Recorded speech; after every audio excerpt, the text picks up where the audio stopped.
Welcome everyone to Cinema Regulars, the movie review show where we see so many movies in theaters that the employees know us by name and they don't ask us what movies we're seeing, they ask us how. Merry Christmas, first and foremost. It's our Christmas movie season. And by that, we watch all the movies that are released for Christmas, not Christmas movies, of course. Everyone's trying to Mhm. get bids in for the Oscars, get their biggest money makers out there for everyone on Christmas break.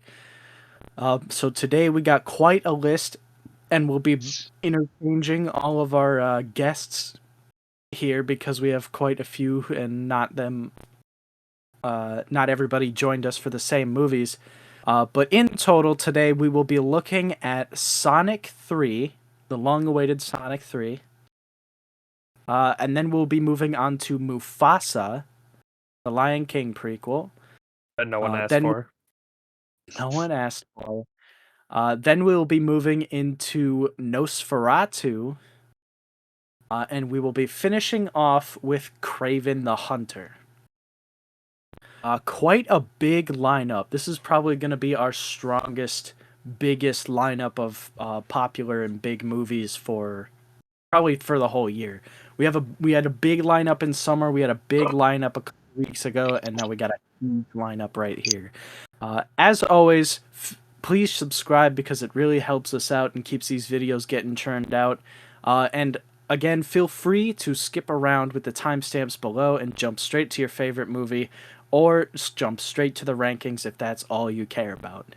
Now, without further ado, Isaac, let's roll on into the description for our first movie here, Sonic 3. Sonic, Knuckles, and Tails reunite to battle Shadow, a mysterious new enemy with powers unlike anything they've faced before. With their abilities outmatched in every way, they seek out an unlikely alliance to stop Shadow and protect the planet. Nice. So That's a we got to very see good this. description. We got to see this with Merrick, Taylor, and Tennyson. And you know what? I think we all had a pretty good time. I This love was this. this was such a cool fucking movie. Dude, Oh yeah. that's the best thing I could say about it. Like, look at this. Look at that. Just on its own. That's dope as hell. That's a The dope cool ass poster. and that's such a cool scene because like they had Shadow doing the Akira bike slide as part of the promotion, like the poster right there, for the longest time. And then you see it in the movie, he's doing that vertically. Yeah. The motorcycle is Oh yeah. driving up a building, and then he bike slides vertically up the building.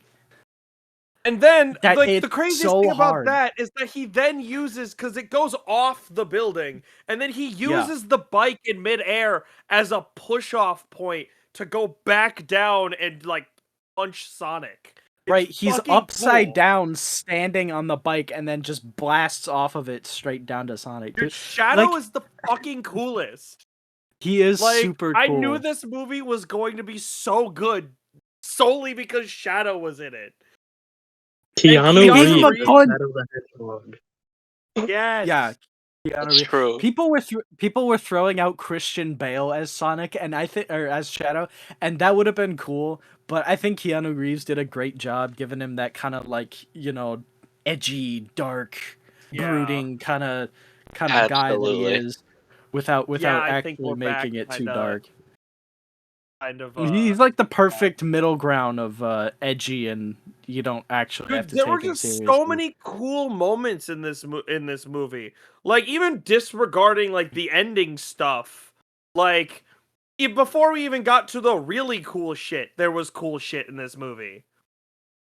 Like, just Yeah. watching the way Shadow fights. So, I actually have a question about the way Shadow fights. Does he actually teleport, or does he just move that fast? I don't know. Curious about that. Like, does he I'm actually have? pretty sure he teleports. I'm pretty sure he teleports. Because he can also fly, which is the other crazy thing about him. Well, he can fly with the Chaos Emeralds, which is Everyone can. Well, no, can't he fly with the boots that he has? I mean, Oh he yeah, had like that's true. boosters on him. He had Yeah. boosters on him, but he didn't like fly with them. Dude, I like the scene where he's running He away hovers above the from the water.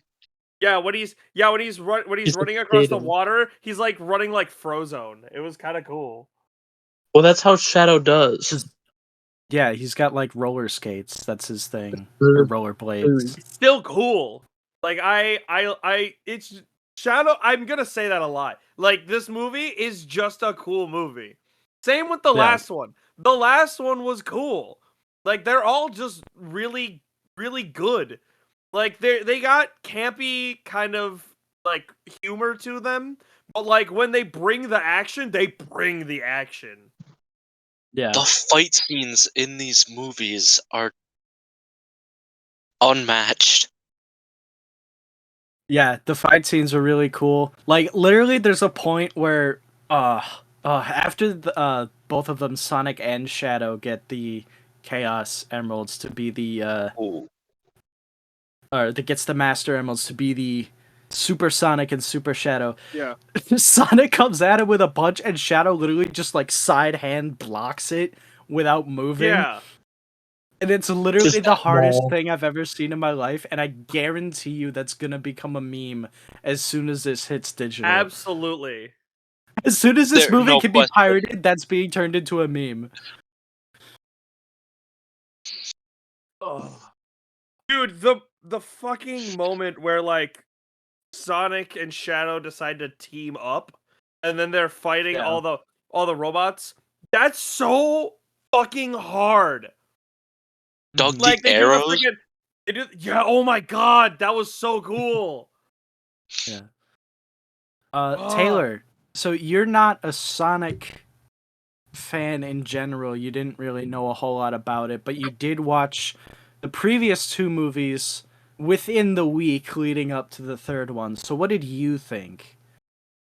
Yeah, that's exactly right. I hadn't really watched any Sonic. I don't know the lore. I'm never played the games. I'm aware of the characters. I'm not living under a rock, but think my it was compared to the other two that I watched literally within the 2 days prior, it was the best out of the trilogy so far. Which is I think insane, by the way. Just Yeah. saying. yeah, it's That's true.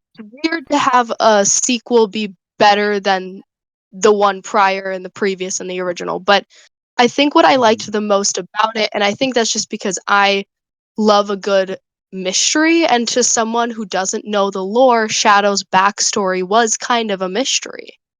Yeah, Mhm. that And is really cool. that was really entertaining for me because he is a character that has a lot of depth and a lot of layers, and I understand why people were so excited for Shadow to be in the movie.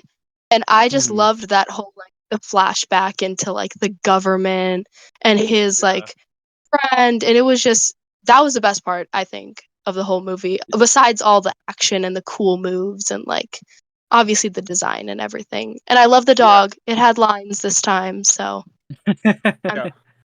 Shadow was probably the perfect person to bring in for this third one. Like out of everyone else they could have brought in, he's the perfect one because he's that character where yes, his viewpoints and his main goals generally align with Sonic's goals and viewpoints. Well, in the sense of like they're seen as butting heads a lot of the time. And that's it, but like they're essentially on the same side. You know what I mean? Like they're both decent guys. Shadow's just more the anti-hero rather than the hero. So I'm like not he's quite not a getting villain. you. Well, he's Because not a well, villain. Like people know that Shadow is not a straight up villain. So bringing him in well, and making him the bad guy for a majority of the movie is that's a really good play. how he starts in Shadow's Law. He starts off as an antagonist and then eventually is won over by Sonic and becomes a pseudo friend of his. Yeah. So like I'm pretty sure that's what it is that like the first time Shadow appears, he is a villain, Oh, and then he okay. gets won over. That's that seems to be a running theme in the Sonic universe, is that he just makes friends with all those bad guys. Well, yeah, that's how he. Yeah. That's the whole thing with Knuckles, right? So that's how we got Knuckles, yeah. So Rouge. yeah, I mean, Rouge is still Rouge is still a thief. When's she but coming? When's she coming? The internet won't be able to handle it. The internet's not going to be able to handle the They're fact that scared. Amy is They're confirmed. scared. They're When I scared saw to that add Rouge. What's up, Taylor? Sonic 6. The fact that Amy was added already is enough to make me concerned about the state of the internet. know that people, and by people, you know exactly what people I'm talking about, are going crazy that she's in. Yeah. Yeah, Dude, she looks so good though. she does look pretty good. Like that's something Oh, I am flip so that. I am so egregiously happy that the entire internet bullied them into You- making it better. Yeah. It's true. Did I mean, Taylor? and- Did any of and you it show worked. Taylor the original design of Sonic? Did any of you show her the didn't. original design? I didn't. I didn't. Oh my gosh! We'll have to do it later. Yeah. So Isaac, you brought up the end credit scene already. So not only Yeah. Amy being confirmed for the next movie, but also an entire legion of Metal Sonics. Yeah, that was crazy. Oh, The fact yeah. that Because he's in what there. what Metal Sonic is in the games is that Eggman got sick of losing to Sonic, so he made his own Sonic to fight against him, a robot Sonic to fight Sonic on his level.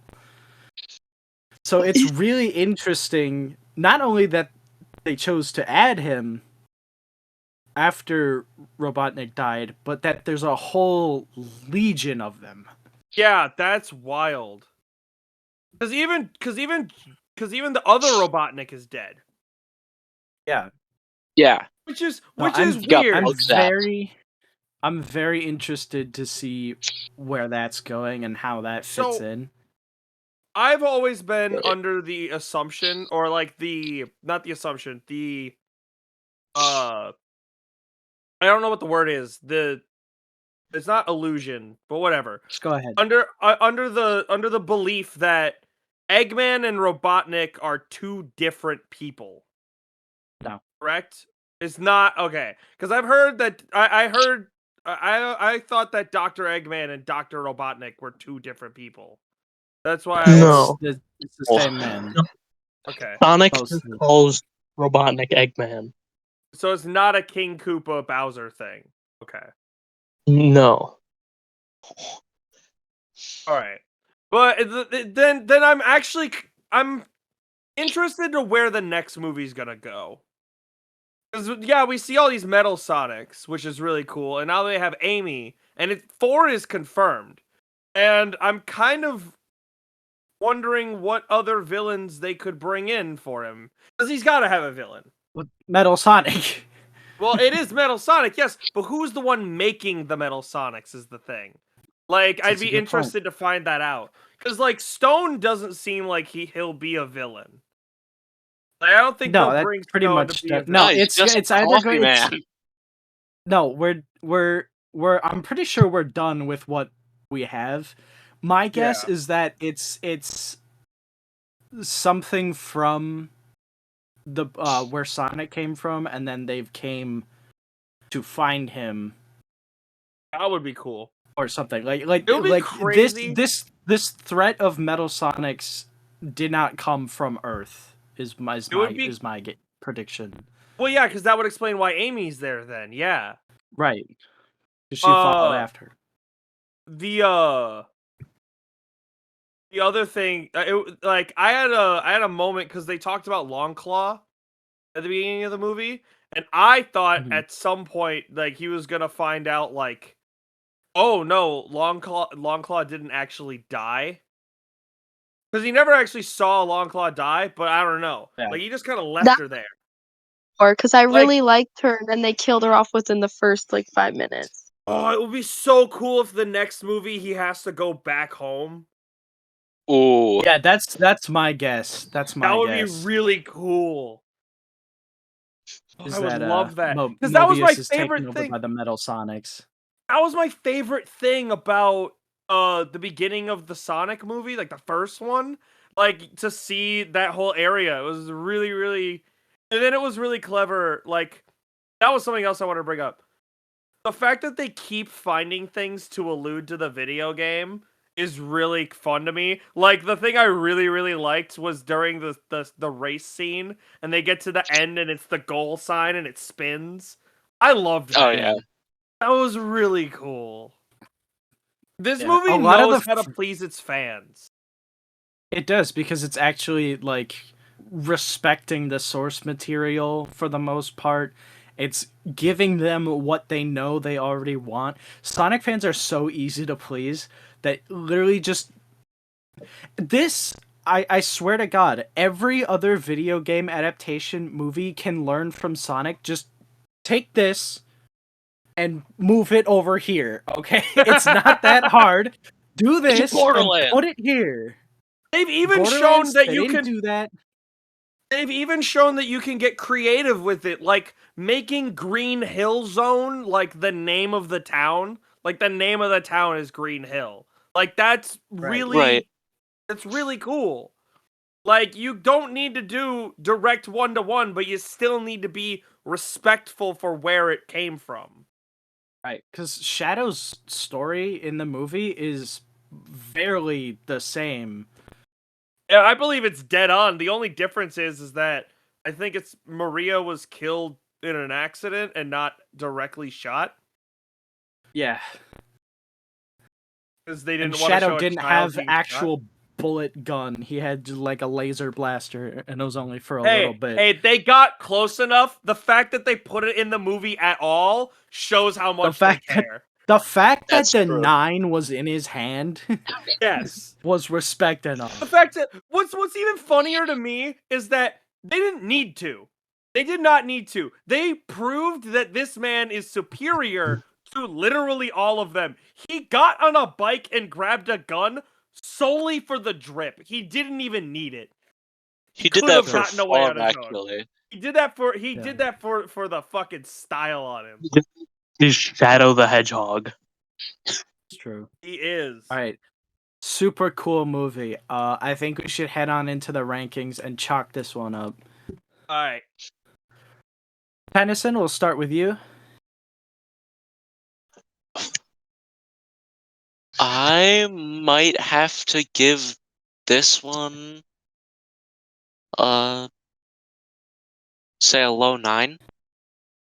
Okay. Alright. Merrick. I'm giving Sonic the Hedgehog 3 an 8 out of 10.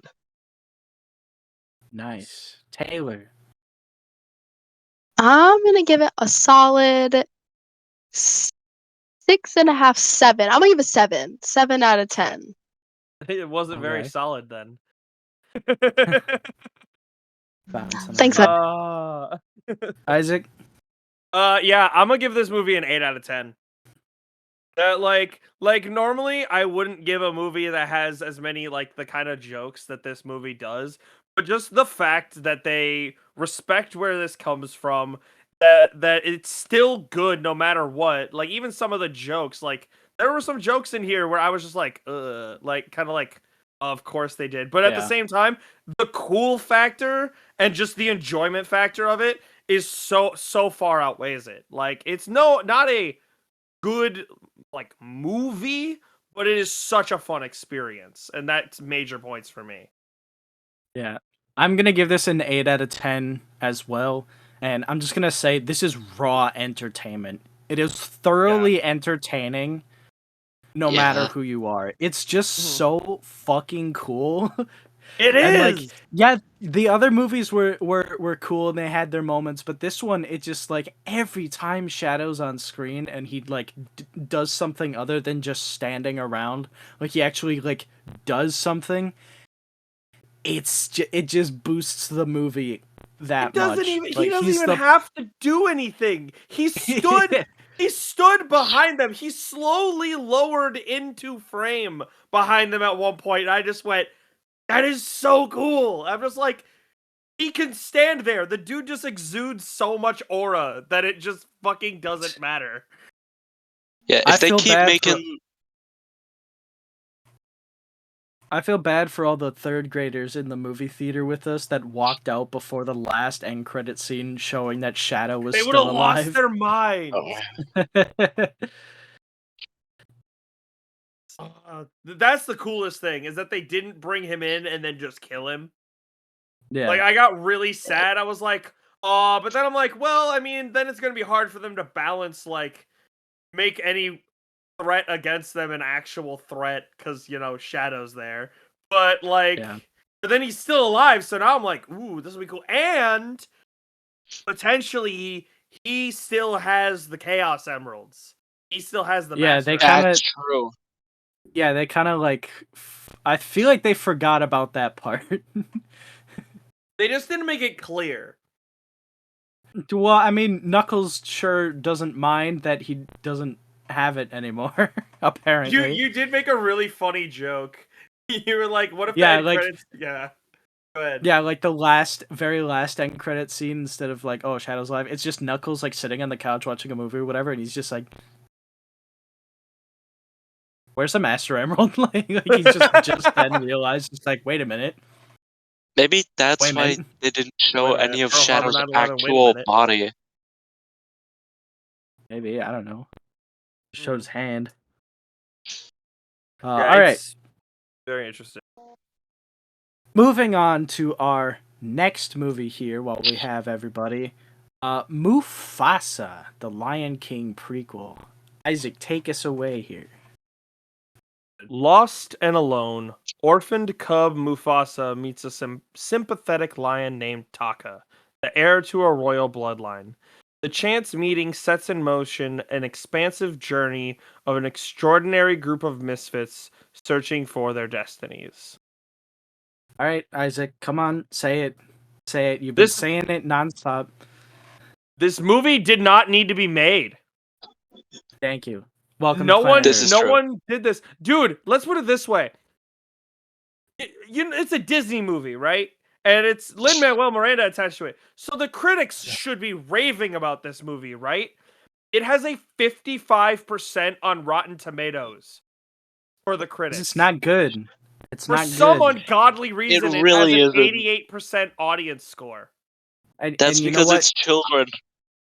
That's true. And white moms who weren't actually watching the movie. Dude, this Him too. movie just didn't need to exist. Like, Nobody at asked all. for it, and nobody wanted it. We I'm could gonna have say done it. without it. I'm gonna say it. Lin-Manuel Miranda is bad at his job. I'm just saying.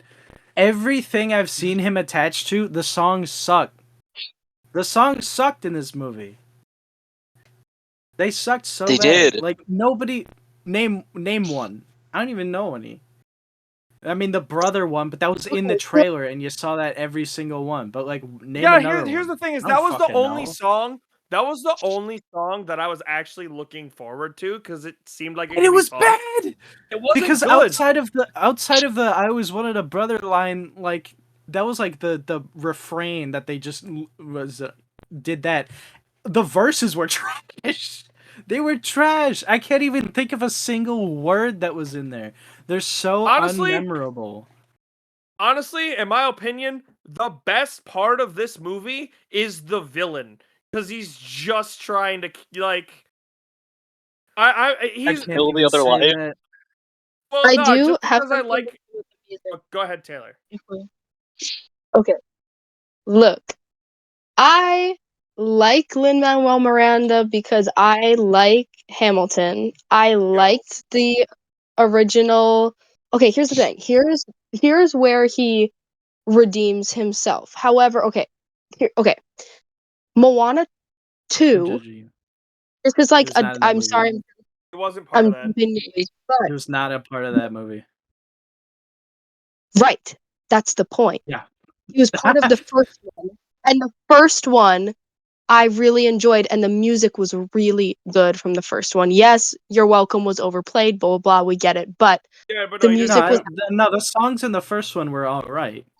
We exactly discussed that in My- the movie. review. Yeah. My problem right. isn't with Lin-Manuel But Miranda specifically, actually. Oh my god. Here we go. It's if more of the fact they overuse him. Yeah, that's he what I needs was to just like saying, he needs is to take his millions of dollars and just go sleep forever. Real. well, that's Relax, what bro. I was kind of getting to was that now people just want him so bad, and he's kind of like this was lazy. I feel like. Oh, Well, this was mad lazy. because see, here's the And thing it's is, disappointing because he has great potential because what he's done in the past has been great, in my well, opinion. let's look at this. Hamilton, Moana, and Kanto. Those are the three ones that he is majorly known for. Hamilton, And only one Moana, of and them is good. Encanto. That's wild. Well, all three of them are like he was actually passionate about them. Like That's true. he wanted to help work on this story. Whereas it feels like he was just hired for this. Yeah, that's a great way to put it. Yes, I agree. Like he of Right. course he's gonna talk up the things. Like I've seen interviews and stuff with him talking about it, and he's talking about the songs and stuff. But of course he's going to, like he can't badmouth it, Like it's just this wasn't his best effort, in my opinion. Like even in the The Heights. Was there effort?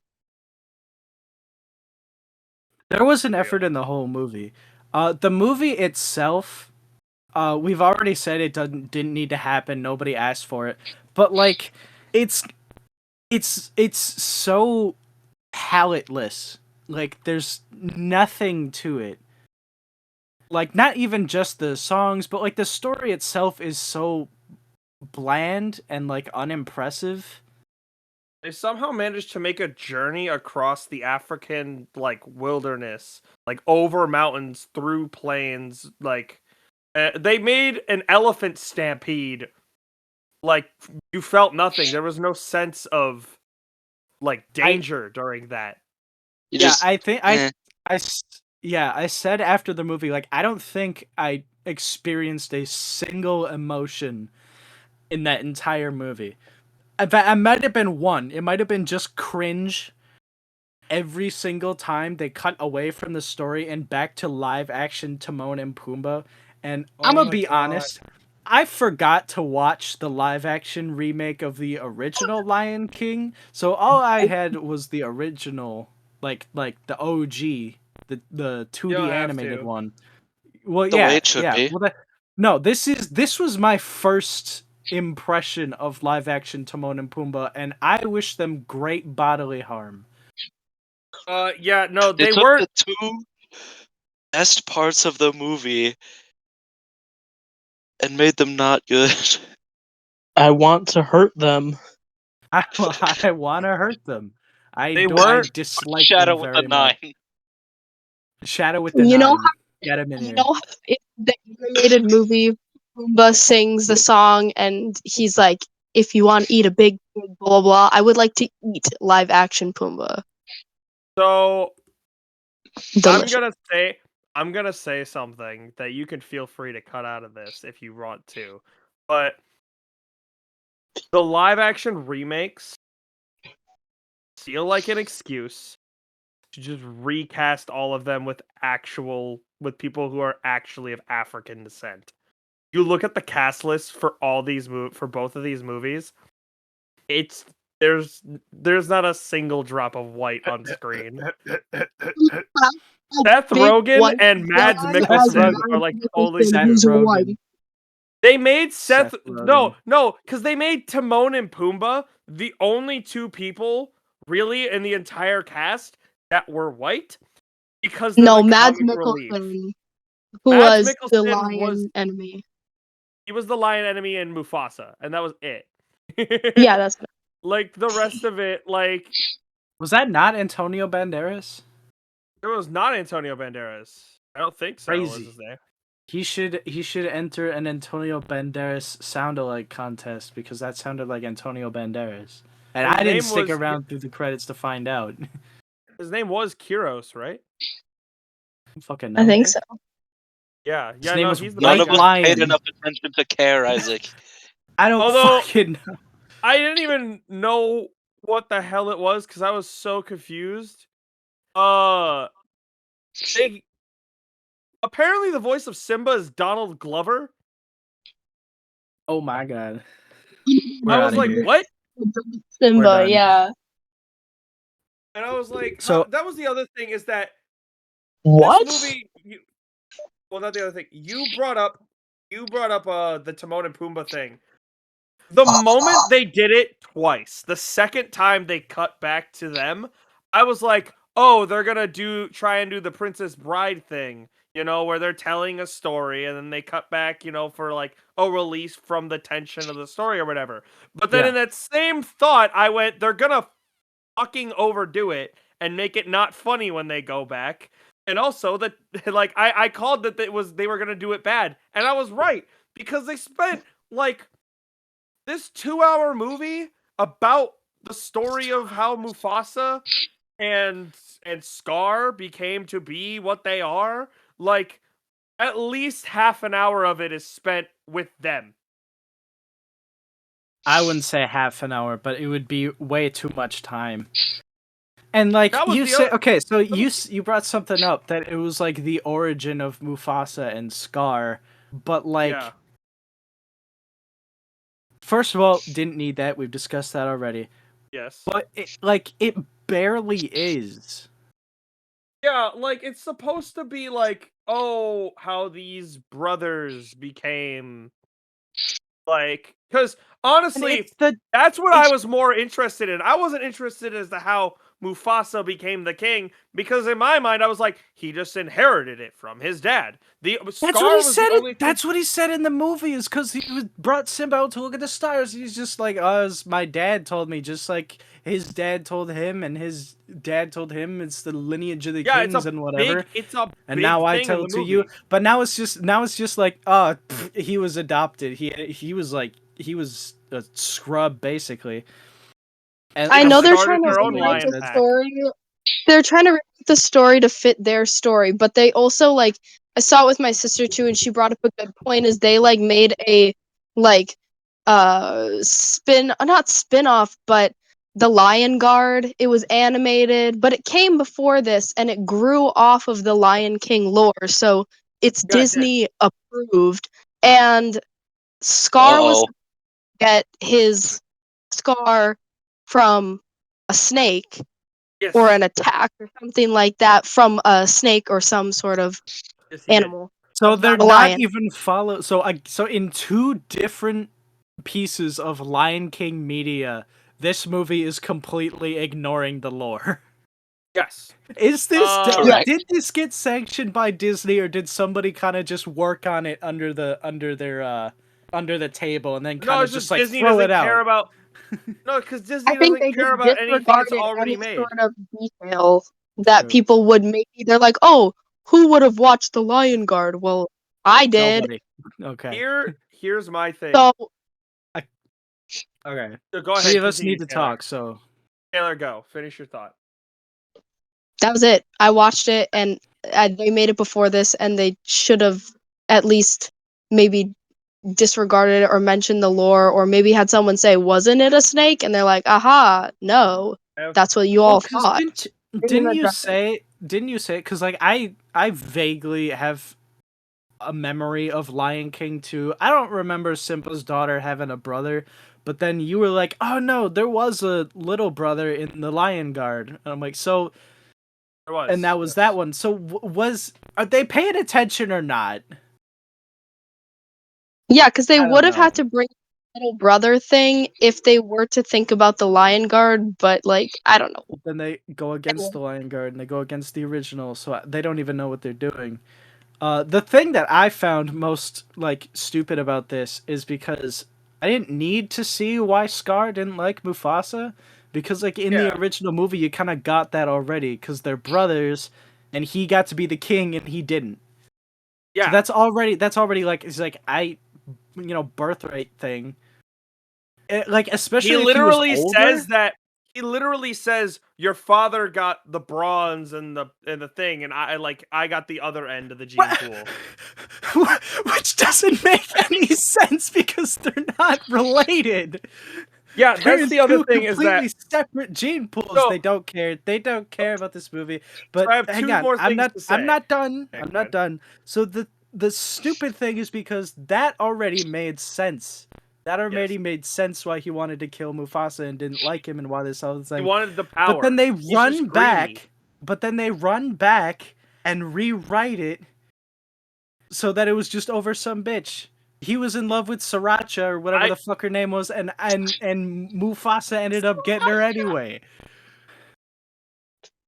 And he said, "Damn, I like this woman for 8 minutes longer than you, and that's not fair." And I'm like, "Are you serious? This is why you want to kill your brother? That was the other thing. Maybe get good. You Speaking of just killing met his her." brother, they fucking used that moment Oh, the so many times in this movie. It happened at least 3. At Yeah. least 3 times. And it's like, we know he's not going to. And it's not even like... I watched that. That's a very good point. You know he's not gonna kill him.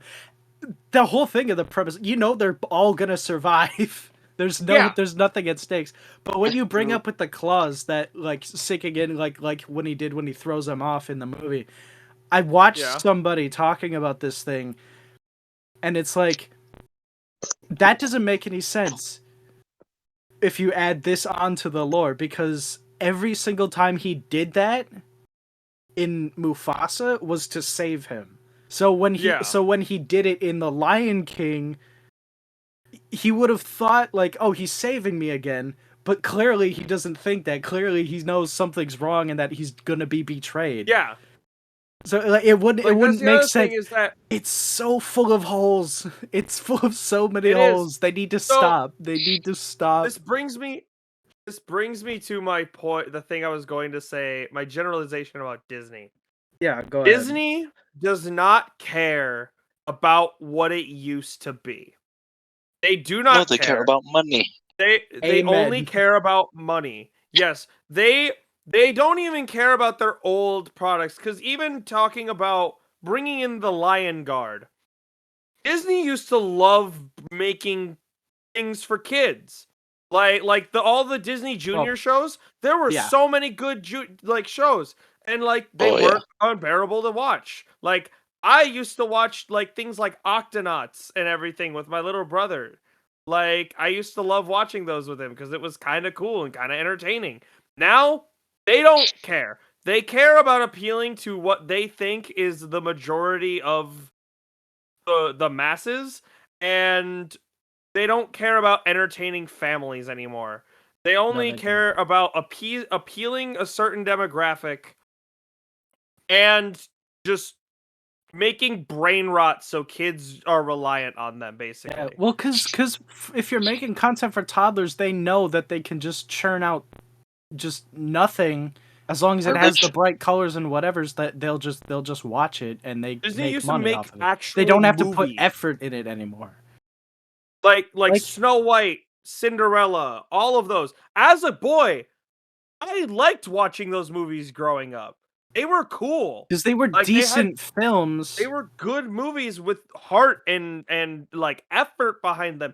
Even like you even said it. What was it? What's the thing you say about the Disney animated movies, like the 3D animated movies when they switched to it? Oh yeah, once they switched over to like the current 3D animation, they've only had 2 good movies, and that's Moana, the first one, and Tangled. Those are the only two quality films. Everything else is either unnecessarily annoying or just flat out they're not trying. Anyways, Mufasa bad, give it a number. Isaac, go. Oh, me first? Damn. Yes. This movie's a 3. Yeah, I'll give it a 4 out of 10 just because like moderately the main story is okay. Like I don't care about the songs. The Timon and Pumbaa constantly interrupting made me want to strangle them to death. But like overall it's a nothing burger movie It is. that is kind of weighed down by two aspects, but it could have been just perfectly bland on its own without them. It's literally nothing to write home about. If I were to write home about it, I would write home about how bland and bad and not great it was. But like, Yeah. I wouldn't slam it for hours. Yeah. Taylor, I would imagine you would probably give it the highest number out of the 5 of us. So I was also going to give it a 4, but I might say 4.5 just because, look, I love a good love triangle. okay, Sorry. we I don't love do that halves, stuff. but okay, well it's in Oh, heart, in 4. heart, 4. a mid 4. Merrick. I'm also gonna give it a 4. It was kind of nothing really much. It didn't feel like that much even happened in the movie, but Yeah, it didn't feel like Lion They King walked either. for 70% of it. They did. 4 out of Penny. 10. Penny. All right. I'm going to have to agree with Isaac here and go with a 3. Ooh. And I'm just going to say this. The Lion King might be okay as long as they don't remake 1.5. My God, I could not. You could not pay me to see that. Seth Rogen and whoever the little dust mite is hanging off of him. I'm not Do you know who that watching is? that shit. No, I don't. You ever see those clips of Billy on the street? Is that guy It's that guy, yeah. the guy who For made a dollar, name a Bros? woman. The guy who made For a- Bros? Yeah, I'm pretty sure that's who that is. Yeah, Billy Eichner. Yeah, that's I'm Timon. definitely not seeing that shit. God, that you Yeah. could not have a more annoying duo. But see, here was my thing. Here Damn. was my other thing is that like the movie should have been decent enough. Like it should have been for me to be able to get past this didn't need to be made, and it never did. Not a single thing in this movie made me like get past that stance. Yeah, there was My no favorite part about it was the milk duds I ate. there was no spectacle to this movie. Like it vaguely looked, like competent, like the grass and the animals and whatever. But like nothing happened where there was any sense of awe or like shock or like it didn't stir any emotions. It's incredibly lacking My biggest in issue heart. with this is like they have these big CGI movies and everything, and they're like, "Oh, look at it, it's cool." Yeah, if it was 2015, we are We're so like used to this. we're so beyond that. You need something. You need to go back to making good stuff with this now, rather than just going for the "Oh, look at the physics on the snow." No, like I mean, yes, Nobody it's cares about the impressive, snow physics. whatever. No, Like no, it's not. No, it's not. we've seen Nobody's in the impressive movie looking shit. at the snow physics. Besides, we've already established Disney doesn't know physics when we watched the fucking Little Mermaid. Oh my god, That's true. the fact That's true.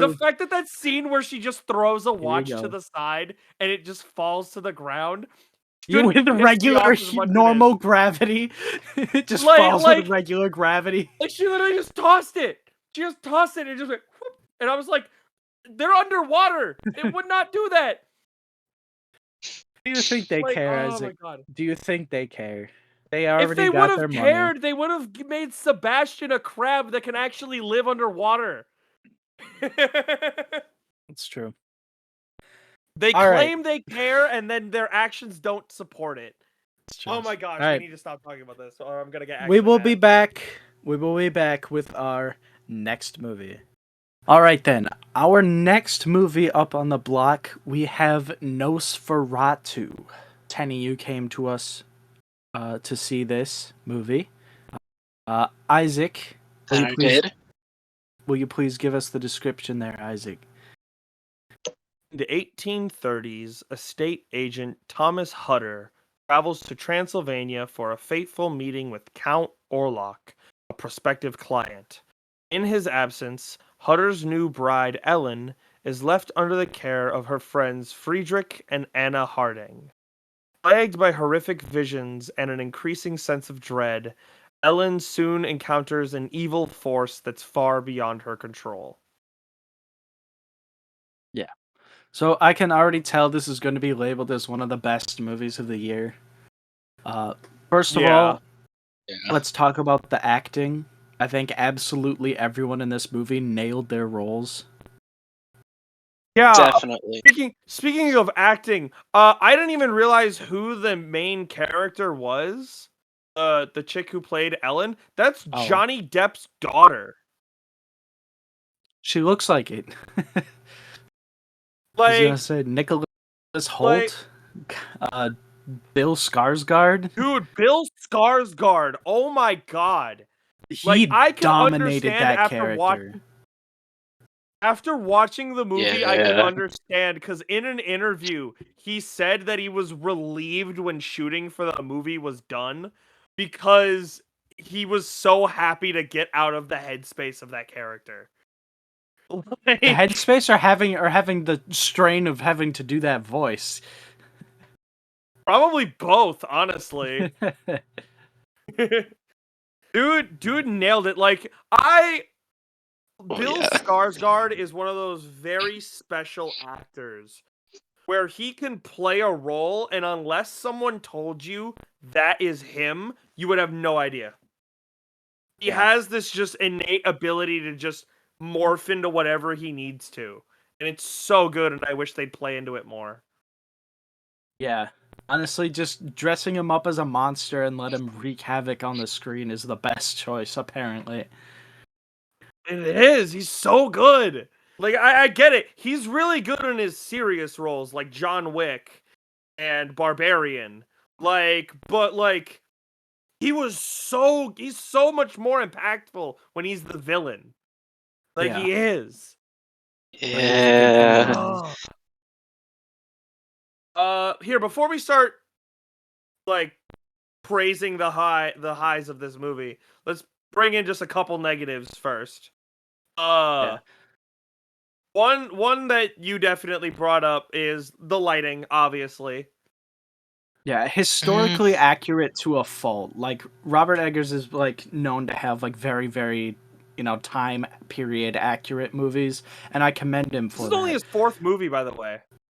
I very much appreciate his accuracy to the time periods.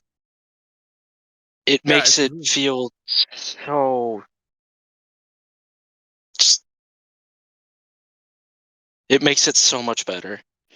Like, honestly, he did an insane job of capturing, like, what a plague actually, like, feels like to a town back then. Like, everyone was in sheer panic. And, like, the sheer amount of rats that came off that ship, like, that was actually horrifying. It was a lot of rats. A lot of rats. A lot of rats.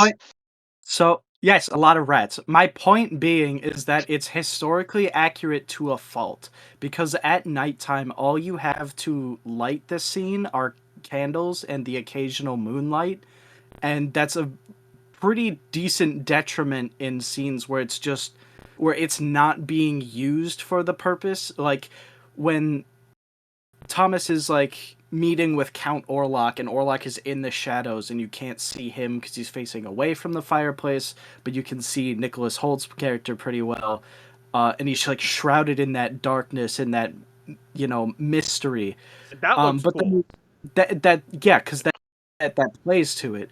But then there's also scenes where you have Nicholas Holt's character talking to Aaron Taylor Johnson's character, and they're just having a regular conversation, and like you can't see any of their faces. Yeah, like that one shot, like before Thomas even leaves, and they're just like Yeah, talking in the parlor or whatever. That was a very dimly lit shot, but that's because like all that there is, it's nighttime outside. So all there is like fireplace and just the occasional candles around the room, and that's it. exactly. Like, So historically accurate to a fault, where like yeah, in that only case, where some yeah, scenes like that where like you didn't need like the air of mystery, the darkness to add to like the suspense or horror, it was yeah, just kind of like taking away from the scene. Like it's like I would like to see these characters as yeah, they're talking. The only other thing is that it was just a little bit slow to start, but then once he got yeah. to Count Orlok's castle, like it was just all your attention was just captured from then on out. I do have to say it Agreed. felt slow, but as I watched the movie, I realized the whole point of it feeling slow was to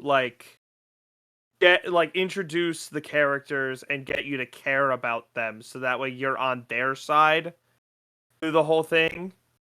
You know, Well, I because mean that goes for any movie. I'm just saying like there true, was like yeah, a lull in like I wasn't grabbed immediately. There immediate, wasn't okay. any like draw or like pull It was into a the good movie. half an hour to 45 minutes before we even got to see Count Orlok in the movie. So Right. that is fair. Uh, but back to the positives and back to the acting again. At first, I was a little like, oh, Nicholas Holt, because he's in everything, you know? Dude He's in nailed it. everything. God Dude damn. nailed it, Yeah, though. this is one of his best roles cuz like I mean, it put this is the second vampire movie he's been in the past like 2 years, and this is definitely the better one.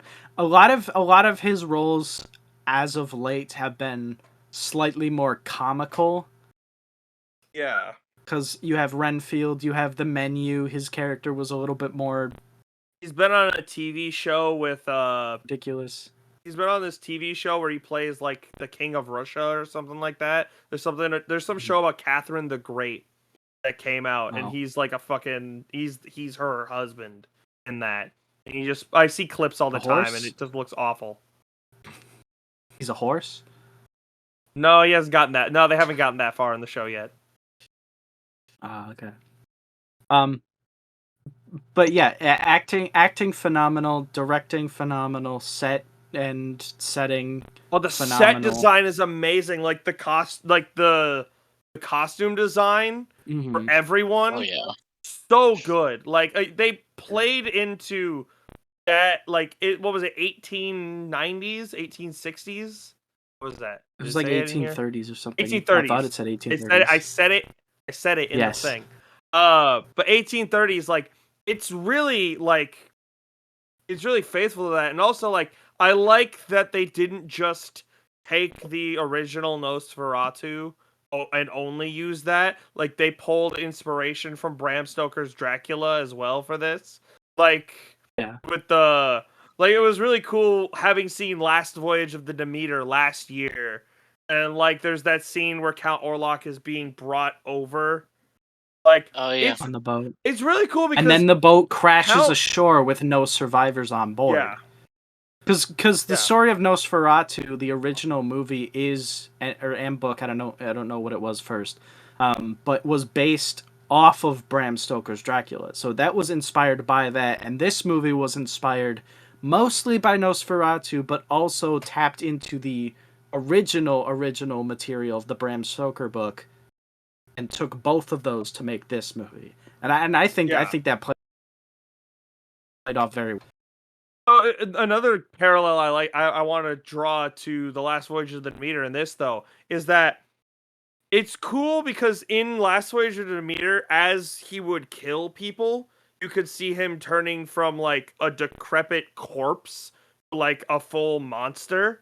Whereas in this, dude looked horrible the whole movie, and it made every single scene insanely uncomfortable.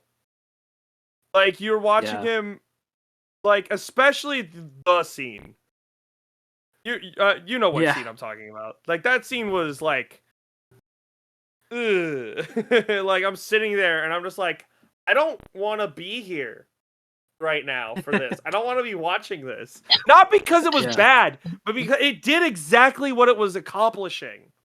It did all that it set out to do. Yeah.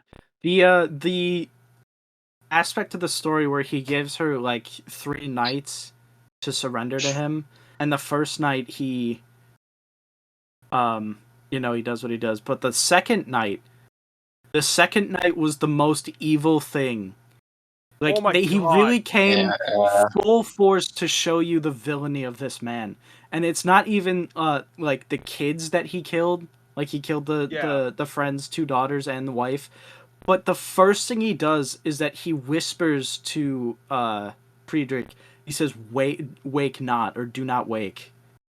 Yeah. So he makes it so that Yeah. way. So he like,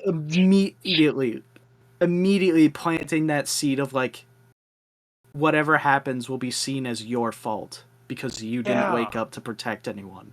And then he goes on to brutally kill his 2 daughters and then kill his wife. It's that scene where he's literally like old, like you don't even see it clearly. It's just a shadow, but he's just holding a child's lifeless body in his hand.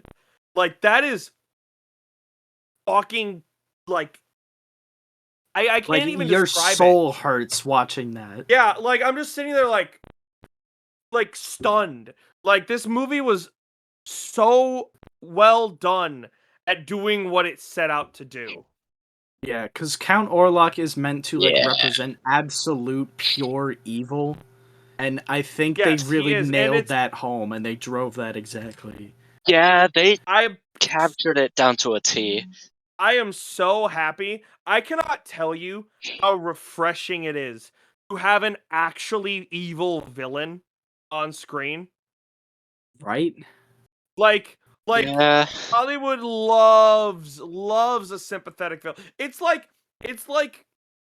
kind of the opposite of when superheroes really wanted to get into that anti-hero thing, and all of a sudden you have a million Yeah. fucking anti-heroes. It's the same thing with villains. Like, oh, they're just misunderstood because no one is born evil. It's like, nah, bro is fucking evil as shit. Like, there's no redeeming this person. Like, all the Disney movies that have been coming out made for like villains, and like they're like, oh nah, they were just cool. They were traumatized as a child. It's like, nah, like Cruella DeVille straight up wanted to murder puppies. Like, Yeah. That's why I think they really drove that home in Puss in Boots: The Last Wish. They really drove that home with Jack. oh Jack? Jack. Oh yeah. Yeah, because he's just Oh, utterly yeah. redeemable. There's no reason he had a happy childhood. He's just a bastard. Like I He's think that was rich. his whole thing, is that he was this Just sucks. he was this kind of counter to like sympathetic villains, and like, oh, you could be Yeah. good. He's just like, no, fuck you. And then they And it's had an good- and it is actually good to good see- sympathetic villain in Goldilocks and the Three Bears. Yeah. People like to see evil be defeated and destroyed. Like that Yes. like that's in horror movies is where that plays out the best, because it's just Yeah. things that exist purely to kill other people, Yeah. whether that be your slasher, your ghost, your Nosferatu, whatever it be. And like, it ends with the good guys winning, and that's something that you don't get a whole lot out of here. It's just Well, that's the purely other evil thing is that- villains. that's something that's really good about this though, is that it doesn't even feel like a win with this as well. Like she had to Yeah. sacrifice Yeah. herself in order Yeah. to, like, it doesn't feel like a win. It doesn't feel Yeah. like anybody won in this scenario. Just there were That people that adds survived. that adds to the melancholy of the movie. Like the It whole does. It really dreariness does. of Like everything. I left the movie. I told you this. I left the movie not knowing how to feel about it, mainly because I just didn't know how to process the emotion that I felt after watching it. Yeah. I have to say that is exactly what the movie set out to do, and I was 100% here for it. Like, actually. Yeah. Anything to add? And okay, I got a question. Yeah. Was he really defeated? It was, yes. Yes, he died. Right. I mean, like, His blood okay. exploded out of his face. Oh yeah, Yeah, no, that he was was. killed. Oh, Basically what they did is she had to give herself to him in order to right. distract him long enough to keep For him death there. to come. Well, that and for them to be able to burn his coffin. Yeah. Right. And now he has no safe refuge because he has no safe refuge, and then he gets killed in the sunlight. Which I also like that he didn't burn in the sunlight. No, It like kind of all just his poisoned him.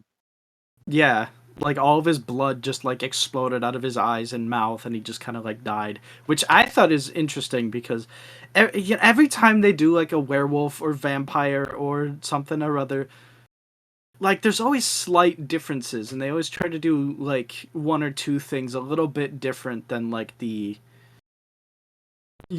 what's cliche Like the and normal. repetitive. Yeah, the tropes, right?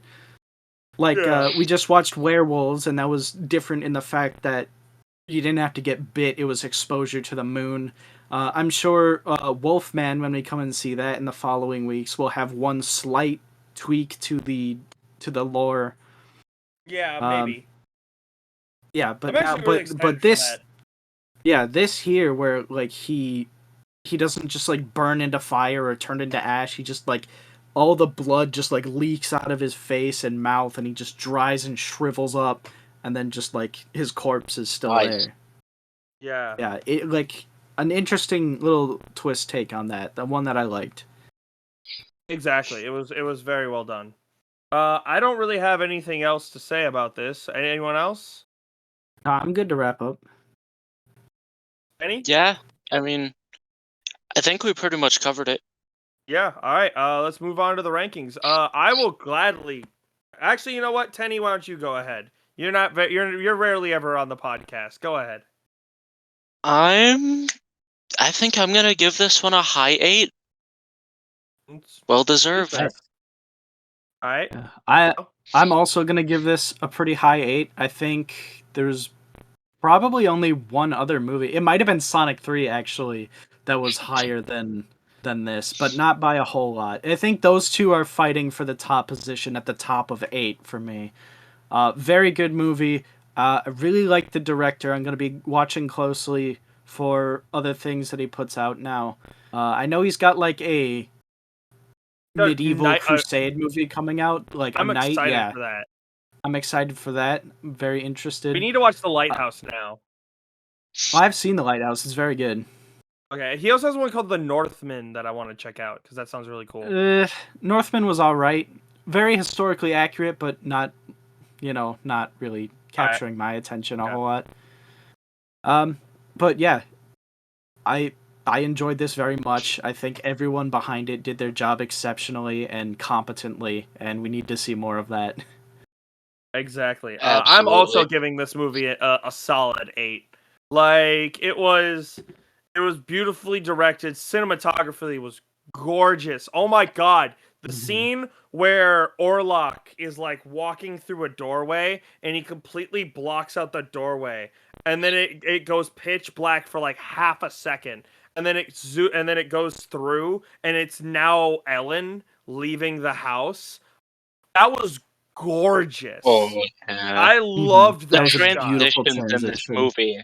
Oh my god, that was the other thing I hadn't brought up yet. Was the camera work in this movie was so Phenomenal. consistent and awesome. Every single time, like even the direction they were giving the actors. There were some times where actors moved so fluidly in this movie, you couldn't even tell some of them just looked like they were gliding across screen. In some cases they were just gliding across screen. But like there's a scene where one of the characters gets out of bed. I don't remember who. But the camera follows them so fluidly in that scene. It looks like she doesn't even move. Like Yeah. it's so well done. And all of the shots like in Orlok's castle where Thomas is like coming down the stairs and it just like single pans over. Like it's just and it's not even a pan. It's like the whole camera moves into the next room. Was so Yeah. cool. Like this movie, you know me, I'm a big cinematography guy and I loved that. So gorgeous. Nice. It was Nice. beautiful. All right, Tenny, thank you for joining us for Nosferatu. Plan to see you more in the future. I hope so. All right, moving on to our last movie for the day, we have Kraven the Hunter, the latest movie come out of Sony's miserable Marvel universe. Isaac, please take us away with the description.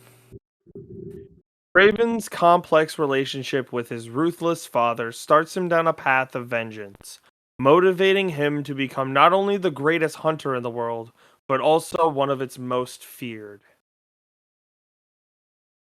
Interesting. Now I'm gonna come out right away and say the thing that we're all in agreement here on the Yes. podcast.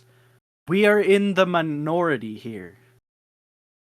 Because everyone else is completely shitting on this movie, but we had a fucking fantastic time. This shit was It's not even just because entertaining we as had it to fuck. ourselves.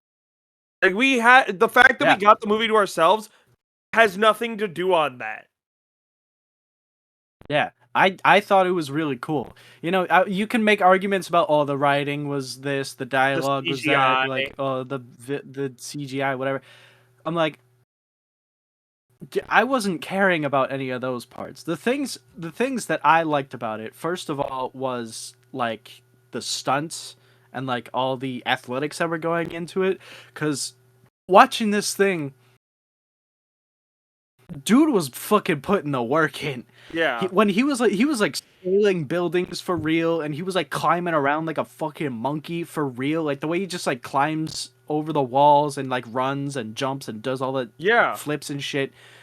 That shit was cool to watch. It was. Aaron Taylor Johnson's serious fucking action stunt work into this movie, So and everything he did was just cool. it was. So my biggest thing about this movie, and it's where literally all the other ones of them failed on. It's rated R. This entire universe Yeah. should have Yeah. been rated R from the jump. Right. If they- probably would have saved if it- Let There Be Carnage. It would have if- been like way better. If they would have taken themselves seriously from the jump, it would have been amazing.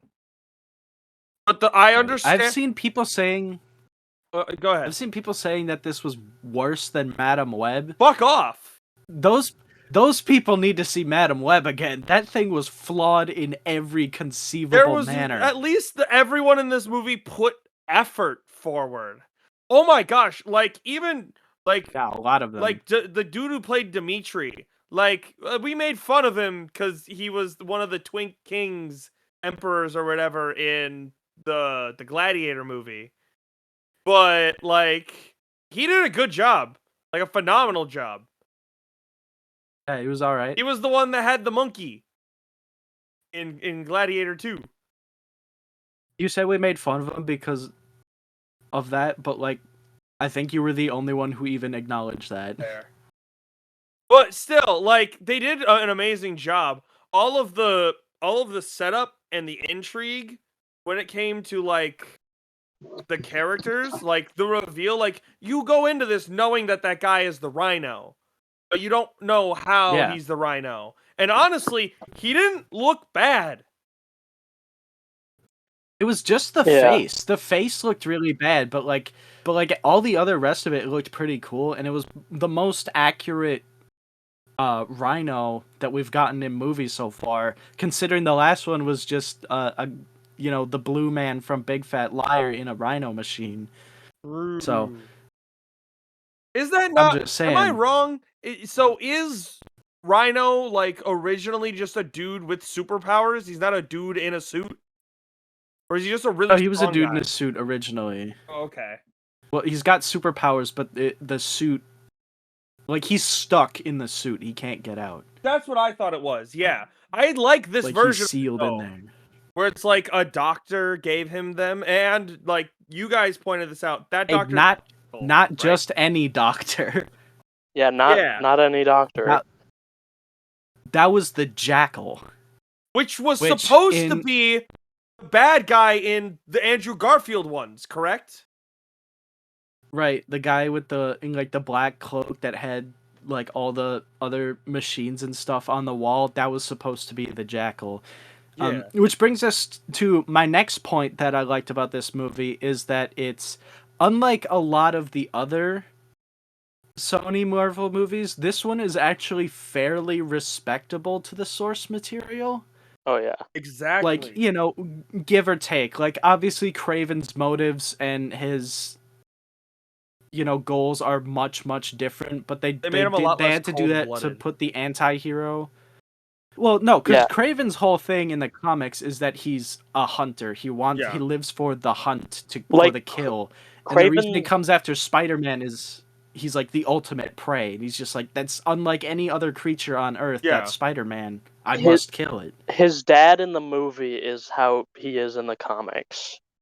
Yeah. Yeah. Pretty It is. much. I do like that they took that idea and flipped it and made her a hunter of like criminals, like the ones that Yeah. specifically avoid like punishment, like that are still able to carry out their stuff. He hunts them down and kills them, which brings you to one of the hardest scenes in the movie, which is like that one dude that like gets away from him. And like he goes to go see his boss, and he's like, "Boss, we gotta go. He's after us." And he just spins around, and he's in the chair, and just like fucking hard. He's got a crossbow pointed at him. The coolest part of that scene was Yeah, he had that to was wait pretty till he hard. found his name in the book before he killed him. Yeah, there were a lot of just like really like cold-blooded and like just like cool moments in that.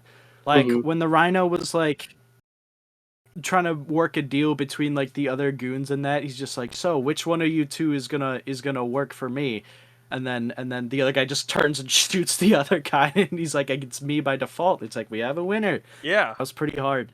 there were so many Mhm. really But, like, good moments.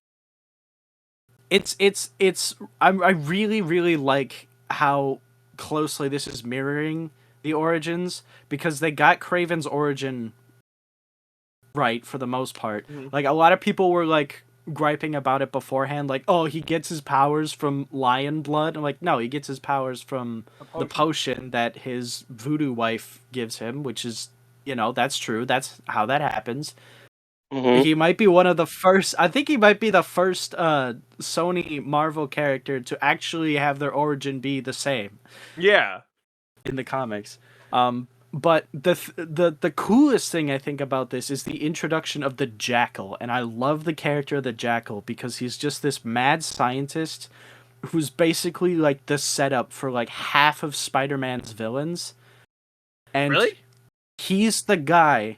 Yeah. Because he messes with the DNA and such, so like he's responsible. It depends on the storyline, but like as you've already said, the Andrew Garfield one, he was gonna be behind the Sinister Six, Yeah. putting them all together, giving them their suits and shit. So he messes with DNA for the most part in the comics, and the Jackal, is responsible for creating Ben Reilly, the Scarlet Spider clone. who's my favorite Spider-Man. Yeah. See, this is the thing that Yeah, he sucks was about this behind the movie. clones. Is that would Yeah. be a cool place for this to go. Like, Sony is setting up their own Spider-Man, and they're setting it up to be Ben Reilly. Like, that would be really fucking cool. But It would be cool, but they keep botching all the movies. well, that's up the until problem, this is point. that this one's so good, but it's being bogged down by the failures of the other ones they did, that it's Yeah. not performing well, and it sucks that it's like, it took you fuckers this long to put effort in, and because you put effort in, it's good, but you should have been doing that from the beginning, because no one has faith in you anymore. There are a lot of people that are just shitting on it. They're saying the pacing was slow, the CGI was shit. They're like, one of the big ones is like, it feels like it's just nonsense. And I'm like, every fucking thing in this movie Have you tracked. read a comic book before? This movie tracked, at least. You know what I mean? Like, Yeah. every part of this movie tracked. It wasn't. Yeah, like it like the setup was there, like the head, like it flowed fairly normally. And all the people that were like, freaking, I think it was Charlie that said something about the villain, the whatever his name was. What was his name? The Foreigner? I think it was. The Foreigner. Yeah. He's like, oh, this guy's going after him for some random bad guy reason. And I'm like, no, he killed his He was mentor. hired. Well, no, he wasn't hired. Killed his mentor, and B, no, they literally said, bring in the Foreigner. Right, he did. Yeah, that's right. That's my bad. He wasn't going after from some random bad guy reason. The Kraven's dad literally called him in. One thing I don't get is how the fuck do they know his name? How do they know? No. What do you mean? Like, how do they know Kraven's name? How do they know the name Kraven? Because didn't he say that he killed everyone? And then, like, they run his face. Did you not watch the end of the movie? The brother sold him out. They had the video and they identified his face and they give him the name Kraven the Hunter. Yeah. And his brother gave him that video. Oh. I thought he just got that from something else. Oh, my bad. That was another cool thing, though, with his brother. Is that... So I didn't realize... You said you realized pretty early on. It wasn't until that they called him a chameleon at some point in the movie that I realized that his brother was the chameleon. I didn't know that. Yeah. I knew who the chameleon was. I know of the chameleon. I played that part of Spider-Man. Yeah. I just never internalized his name. I never figured that out. Yeah. He didn't remember Like, the fact that he was his brother. Yeah. Like, that's... The chameleon is an interesting character to introduce because he's the first villain that Spider-Man has ever fought in the comics. Wait, really? The very first. I didn't know that. That's cool. Yeah. People will be shitting on the CGI at the chameleon reveal because, like, he turns around and it's Aaron Taylor Johnson's face, and yeah, it didn't fit on the body, but he's also not, that build. He doesn't shapeshift entirely. He just shapeshifts, like, features. He shapeshifted his head. Yeah. Which, that looks weird, and I'll give you that. That looked really bad. But when he turns back around and he shapeshifts his face into the chameleon face, that is so fucking comic book accurate. That was gorgeous. I'm so glad they didn't just make it some random, doesn't look anything like it. That looks exactly like the chameleon in the comics. Mm-hmm. Yeah, that was really cool. Oh, shit, you're not wrong. I'm really happy with this movie for A, the comic book accuracy and, like, adhering to source material for the most part, B, introducing the Jackal, and C, all the fucking action in this movie. It was fucking insane. Dude. I screamed. Yeah, I you did. screamed in the theater, and that's never happened over a fucking Kill before. Even when we watched Kill, and they had brutal fucking murders and shit. Dude, we watched I never Terrifier. fucking screamed. We watched Terrifier, and I didn't scream. There was a point in the movie where they're hunting Kraven in the woods, and the guy steps onto two bear traps, and they close in on both of his feet, and it triggers a log in the distance to like drop with a vine tied to it, and he goes as that falls, he goes dragging back forward through the woods and into a stump with a giant blade on the front of it, and the two chains that his legs are tied to are pulled on either side. So he's literally just yanked at top speeds, just pulled into a blade on a stump, and he just gets torn into chunks in a big explosion. And I just fucking screamed. You were like, "Oh, he's a demon!" I was like, ah! That was inhuman. That was a devil thing to do. I take back what I That was said a- that they he made him was on less demon cold-blooded. mode. They made him more relatable, is what I should say. He bit a man's nose off and spat it out the window at Yeah. somebody else. Dude, that was the Very other coolest relatable. thing. Swung around a bear trap and threw it onto a guy's face. What I love the most about this is that, like, it's both a problem and also just something cool, though. So the cool thing is, like, when they kidnap his brother and he's chasing after the thing and he's almost keeping pace with a moving car, like, that looks cool. But it's also a problem with a lot of modern day superhero media, is that people don't feel like superheroes as much as they feel like super soldiers. You know what I mean? Like, they all just a lot of their no, because in the comics, like, there's a lot of heroes that are just like enhanced strength, enhanced speed, enhanced durability. Like, True. they're not super, they're just enhanced. Yeah. And that's entirely what the super soldier serum is. It just enhances you. Yeah. Because, like, what powers does Captain America have that aren't just, like, you know, doing something human better than any other Can't human? get drunk. He can run faster, he can jump higher, he can do the what? You said one thing. What did you just say to he me? Can't get drunk. And where did you get that from? The MCU. Where? Which The one? first one? The first Captain America First one? movie? The Captain America, the first Avenger? I'm gonna be honest, I didn't watch that. Yeah, it says he can't. Because his metabolism So he's is... got superhuman. So he's got super enhanced metabolism. Yeah. Great. He can Great. metabolize Fantastic. better So he than can other drink people. better than humans. So right. So that's a lot of people, and Fair. Kraven, to be any sort of threat, has to have a lot of that. You know- And in the comics, he does have that. He's got enhanced strength, enhanced durability, enhanced speed, I say that, enhanced and reaction. I say that, and now that I think about it, that's valor. Like, I mean, with the Exactly. addition of telekinesis, but yeah. All right. Anyways, moving on. No, this So movie here's was the just fun. thing. Yeah.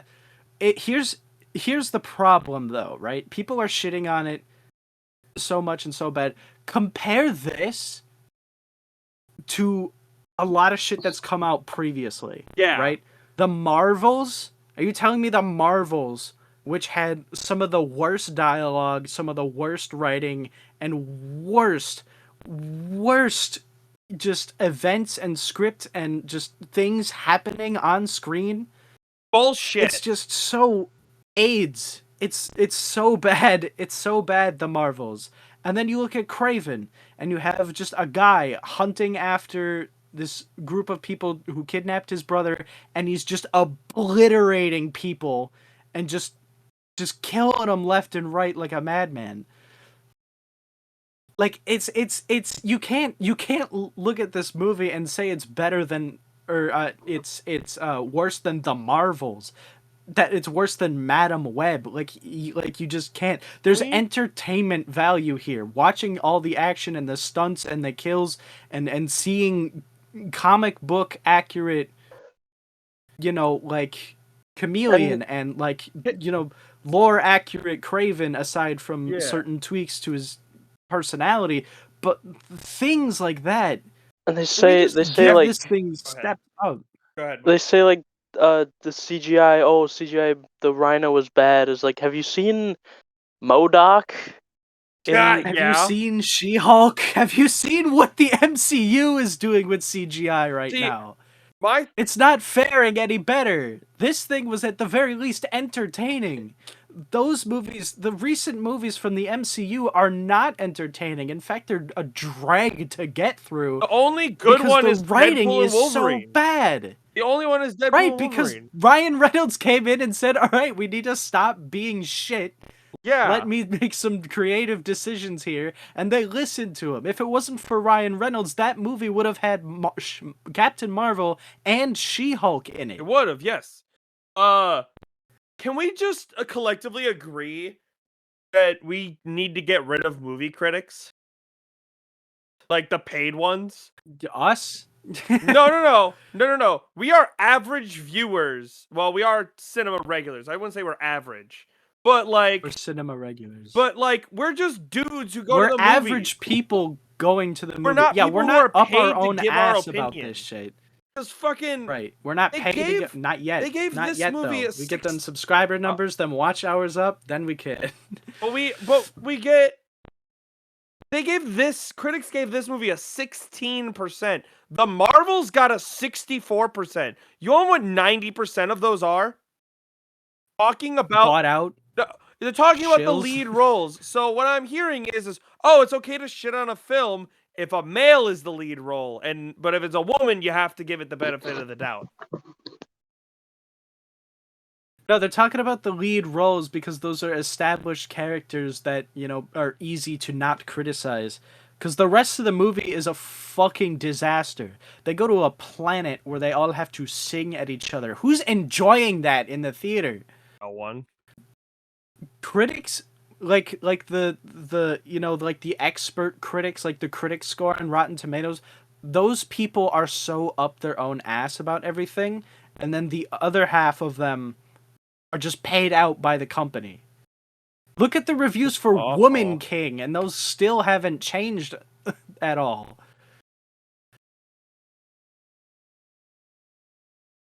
Yeah, audience score is where it's at because it's regular people who go to the movies and are just they want to enjoy themselves. Well, if we're going off of that, the Marvels also had like an 80-something% audience score. So.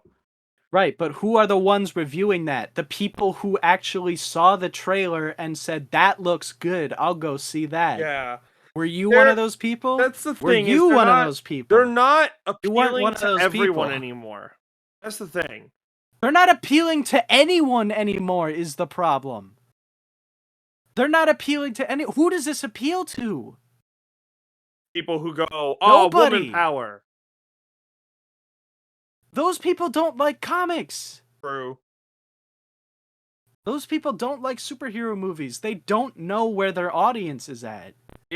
They need to get back. All studios just need to get back to just making entertaining shit. Like, just make entertaining Kraven was entertaining. That's a fucking hill I will die on. I'm the fucking meme from, like, Tangled where everybody's got the swords pointed at me, right? Yeah. Kraven was entertaining. Good movie? Like, I don't I'm know not gonna what say your good movie. objectives are good, because, like, what is good? I enjoyed it. I thought it was good because I liked the things that were happening on screen. It wasn't absolutely disrespectful to the Marvel Comics origins, and, like, there were cool shit happening. Yeah. I liked it. I enjoyed it. I had a good time. I'm going to buy this on DVD. Oh, like, absolutely. It's cool. It's going to be part of my collection. I think it's a cool movie. Like, heading back earlier, Sonic 3, that was a fucking cool movie. Do I think it's going to be winning Oscar awards? Do I think it's going to have, like, shit. monumental power over, society? No. But when you put shit like this in a movie, it's gonna just, be cool. It's cool and it's entertaining. That's all you need, really. You don't need much. Like, yeah, I get it. If you're going... See, here's the thing. If you're going for that... Like, if you're going for something deep and thought-provoking and, like, award-winning, whatever, fine. That's cool. We don't need to apply that metric to fucking everything now. make a Exactly. decent Some movie. stuff is just entertainment to be entertained. Exactly. And that's what Craven is. Craven is cool and it's I'm entertaining. loving the and it's rise got of indie a lot movies. of effort put. Right, exactly. Because those guys are the ones that are so proving much. you can get good, you can make a decent movie, or even a movie that doesn't even look that good, and people will still go see it because it's fucking fun. Exactly. Right. I think we can head on to the rankings here now. I'll start us off. I'm giving Craven a really solid 7 out of 10. You know, through all its faults, I think a lot of the critics are blowing this out of proportion. Unfortunately, a lot of the critics I follow and, you know, agree with most of the time, I'm siding with the audience score here. Craven was just a entertaining spectacle. Like, It was. Aaron Taylor Johnson put the work in, not just with the character, but especially with all the action and the stunts he was putting in. And then a lot of the kills were amazing, and I loved that a lot of it was comic book accurate, or at least much, much more so than what Sony has been giving us in the past. Absolutely. I'm also giving this movie a solid 7 out of 10. This is a rock solid 7 out of 10. This is so good in the sense of just like, I would recommend people watch this. Like, that's the thing. Like, if you have like superhero fatigue, like you're sick of all the stuff that they've been doing or Yeah. whatever, watch this. This is an incredible palate cleanser to all of the shit that they have been putting out. It's amazing. Yeah. Thoroughly entertaining. Oh, I don't even know if it's superhero fatigue. It's kind of just bad movie fatigue. real. And the superhero genre is just filled with that because Real. they stopped caring anymore. Well, because they got done with Endgame and then went, what now? Or just give them all the shit we don't want. Real. Y'all hyped for Ironheart? No. We're gonna do it anyway. Actually, did they? Did they ever even release that shit? Nope. Not yet. Eric. I'm giving this movie another 7 out of 10. Triple seven. Ding, I ding, really ding. enjoyed this movie. Now, I work at a movie theater, so I know like not a whole lot of people came to see it. I'm blaming that on Madam Web. Real. Like, actually. And Venom the Last Dance. That was also really disappointing. Well, yeah, that's the thing is they Yeah. hyped it up and it looked cool as shit, and then it's just like nothing. Right, and that and people have been waiting for like, all right. Madam Web terrible. But this is Venom. Sony's been kind of like Sony's not been putting out great stuff, but the Venom ones were at least serviceable. Just give me a good Venom, come on. And then the Venom came out, and it's been just completely like a dead fish in the water. And you're like, it's not great, but like. And that's the suck is they put this out as What? their December movie. And then it's This like, is the one come that on, they were. man. This is This the one could have been it. they put the effort in this one, and it's like just please, people, just go see it. Well, I want it to be cool. it was originally October movie, Yeah. and then it got pushed back to August, and then it got pushed back to December. October of last But- year, actually. Yeah. Actually, 2 years ago now, Yeah. at the time of recording. Yeah. It's true. All right. Well, Merrick, thank you for coming out to the movies with us. Yep. Isaac, that'll wrap up our podcast right here. Would you like to give our viewers a little taste of what we can look forward to next time? Absolutely. We will be back at the theaters again next week. We should be seeing the movie The Damned. It is a Viking movie that we saw a trailer for a while ago. It looks pretty cool. And then we will also Viking horror mystery, by the way, yes, that looks very cool. which is very intriguing. And then we will also be seeing the movie Homestead. Unfortunately, our mystery movie excursion we talked about we were taking last time did not turn out the way we hoped. We're not going to be talking about the movie we went and saw because it was just not good. It was nothing. But so yeah, we'll maybe throw a few extra things on there, but those are the two we definitely are going to go see. Nice. Excellent. Anyways, guys, thank you so much for watching. Be sure to subscribe because it really helps us out and keeps us going back to the theaters and bringing these videos back to you. Be sure to check out our Letterboxd accounts on screen now. And until next time, guys, that's a wrap. Roll credits.